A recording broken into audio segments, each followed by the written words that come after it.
Greetings, my name is Rich Frazee. I'm a member of ADEIL, the Association for Distance Education and Independent Learning. I'm here with Dr. Joshua Eyler, author of How Humans Learn, the Science and Stories Behind Effective College Teaching, which we've been reading in the ADEIL book discussion. We're really excited to continue our series of interviews with the author. Today, we'll be talking about how sociality and emotions relate to learning. So welcome, Josh. Thanks for having me. You bet. So in your chapter on sociality, you mention a thorny issue, to quote, whether being together in the same physical space matters for learning. And you conclude that being in the same physical space matters a great deal. And I will not disagree that it is difficult to recreate that same social connection on a computer screen compared to an in-person environment. But speaking as a member of the Association for Distance Education and Independent Learning, which by its very nature has students and teachers not in the same physical space, this is an intriguing concept to discuss. So I guess I would ask, so if you were asked to teach an online course, just a couple of things to ponder, how might you focus on that social impact? Do you think there are aspects of social engagement that you could discuss that could be incorporated in online education? And how might you make an online course and an online learning environment more personable, more engaging, more social? Right. Okay. Well, that's a big one. So I'll kind of take it in pieces. Yeah. I'll note at the very outset that this is proven to be kind of a controversial part of the book. Yeah. I probably get more questions about this than any, which I think speaks to the proliferation of online and distance and independent learning. The folks like yourself and those in the ADEIL who have committed their careers and devoted their careers to creating, truly wonderful learning environments in online spaces. So I think it speaks to that. And really what I'm going after in making that claim in that chapter is simply not that it's impossible to create social, truly social kinds of connections in online environments, but that it's difficult. It's also, and this is a question I get all the time, and I think it's really important to stress because I didn't say it in the book. It's also true that this doesn't let face-to-face courses off the hook, right? People, just because it's naturally easier does not mean that every face-to-face course pays any attention at all to the social dynamics, right? And so I don't want to let them up. It's equally important to focus on creating social, social learning in those courses as well. So having said that, what the parts of the research that I'm most fascinated by, that I think we need to overcome in distance learning environments, is the presence of the screen, and what that does, even unconsciously. And here's the thing that I was most fascinated by in the work on sociality and distance education, and that's the concept of cognitive presence and the role of the screen in detracting from cognitive presence, which is simply, and social presence as well, and they're related, right? Cognitive presence, the degree to which we believe that we are interacting in an authentic environment. Social presence, that same thing, but with other people. Like I see you right now, and I'm talking to you right now, and to what degree is that the same or different than if we were in the same room talking to each other?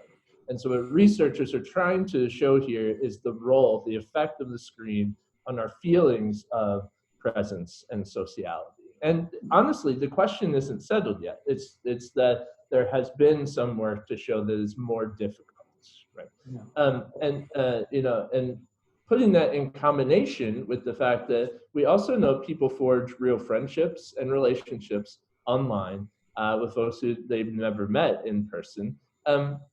You get a really complicated kind of equation that I think we're trying to solve in the world of teaching and learning. So what would I do? What are my recommendations? I think that it really does depend on whether we're talking about synchronous or asynchronous environment. Synchronous is way easier, right? I mean, we can be there talking to folks, We can see them either physically raise their hand or hit the button that tells us that they have a question, engage them, call them by name. It replicates in many ways what works best, even with the screen, what works best in a face-to-face environment. And so in the synchronous distanced environment, you can do a lot of the same things, I think, that you can do in a face-to-face class it's just different parameters and different kinds of things that you need to pay attention to. I like the idea that I know a lot of folks use, especially with bigger student enrollment in synchronous courses, and that is to use something like Google Hangouts to separate students into small groups for discussion and then bring them back. Again, same thing you do in a large lecture course, but you're using technological tools to facilitate that process. Asynchronous is a lot harder, and you and your colleagues know this far better than I do, I think. But how can we bring that the social presence? I think the instructor the face of the instructor has to be there a lot. And I know I know many amazing online teachers. Laura Gibbs is someone I follow on Twitter, and she's just truly innovative and I think revolutionary in what she does in her online courses. I think she's at the University of Oklahoma. She, folks like her are really, there's a video of the instructor at the very beginning of welcoming. There's videos that the instructor is making constantly throughout the courses. So I think the instructor has to be there a lot, but also the students, having them and their faces and their voices as much a part of the course as possible. So have them recording answers to discussion board questions and posting the video as opposed to just posting text. And so it's much, and somehow using those to facilitate even an asynchronous conversation. So videos by students that then prompt other responses from students, and trying to have a discussion outside of the discussion board box, right? Mm-hmm. I think it can be challenging, but I think it is worth the effort. I also think, though, that many of and this is something that, again, Laura Gibbs does very well, and others like her, utilizing the best of what we know of inclusive teaching practices within an online environment. So she, one thing that I'm always struck by in her discussions about her online teaching, she uses a lot of blogging activities, student-driven topics, which connects to authenticity. But she also uses a model of grading called ungrading, which focuses entirely on feedback. Grades are determined through kind of collaboration between teacher and student at the end of the semester. Utilizing those progressive models of grading and other things like that, bring students into the learning experience, invest them in the experience in a way that I think can draw on some of that sociality as well. In other words, the faculty member cares about my learning, even though we're not in the same place. This is clearly a mentorship relationship. I'm getting outstanding feedback, and it's not just about the grades. So any way that we can bring them into the learning process where it's not about simply checking a box, but it's more about taking an active role, that the knowledge creation of the course depends on them being a part of it. I think that's a key step that we need to take in those environments. Thanks for sharing these awesome ideas. Really, really appreciate it. So moving to the idea of emotion. So in one of the getting started sections in your chapter on emotion, you provide some helpful counseling regarding a trigger or content warnings. Just a series of questions related to that. Have you had occasion to provide warnings in your courses? How you express them? How have they been received? Have you received feedback from past students, either expressing appreciation for the events noticed or suggesting that a warning might have been helpful for another part of the course? Mm-hmm. Right. Yeah.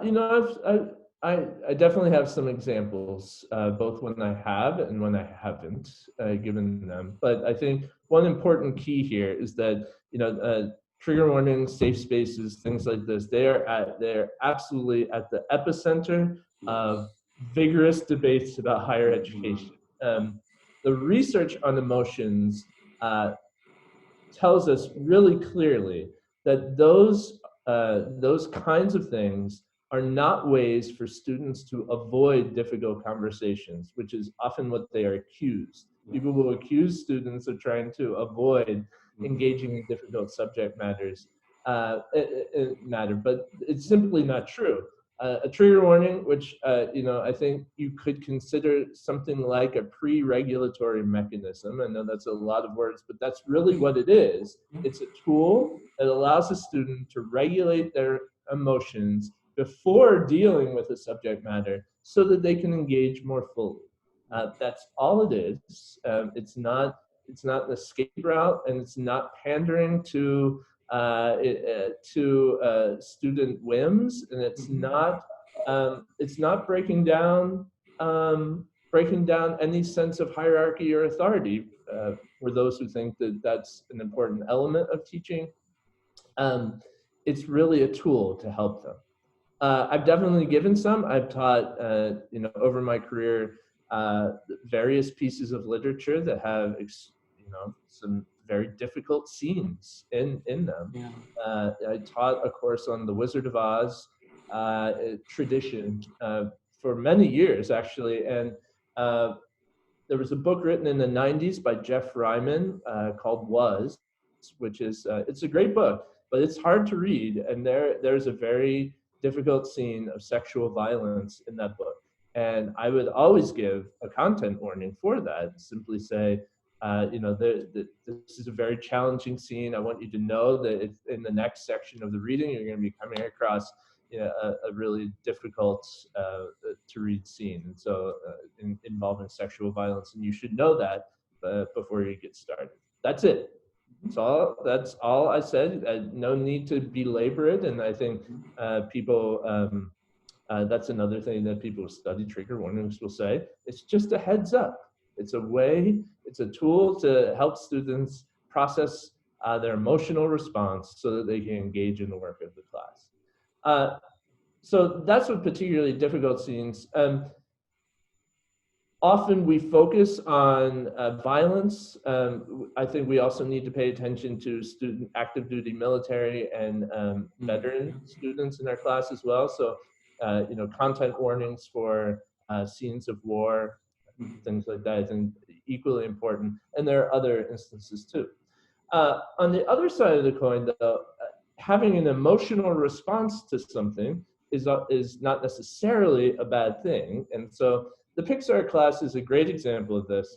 There are some scenes in there that are highly, I mean, they just will pull on your emotions. And if an outcome for a literature teacher is to have students be affected by a piece of literature or film, then you know, so I wouldn't say anything at all before I showed the beginning of Up or you know, I don't know if have you seen Inside Out? I have not yet seen Inside Out. Well, there's a very sad scene in the middle of the film involving a character called Bing Bong. I won't ruin it for you. No warning about that too, because part of the teaching goal there is to actually experience the emotions surrounding the scene and talk about why the filmmakers are utilizing that emotional response. But that's very different from actively and consciously picking a work or a topic that is very charged and could potentially trigger on a psychological, medical level students. And so I think that we need to think very carefully about what we're choosing and how we're teaching, and to help prepare those students, any student. We don't know who they are. Just we're giving a tool for students to engage with the material. Well, Josh, thank you so much for sharing these ideas and how they relate to learning. Thanks for joining us for this interview. We'll continue our discussion on how failure impacts learning. Thank you very much. Thank you.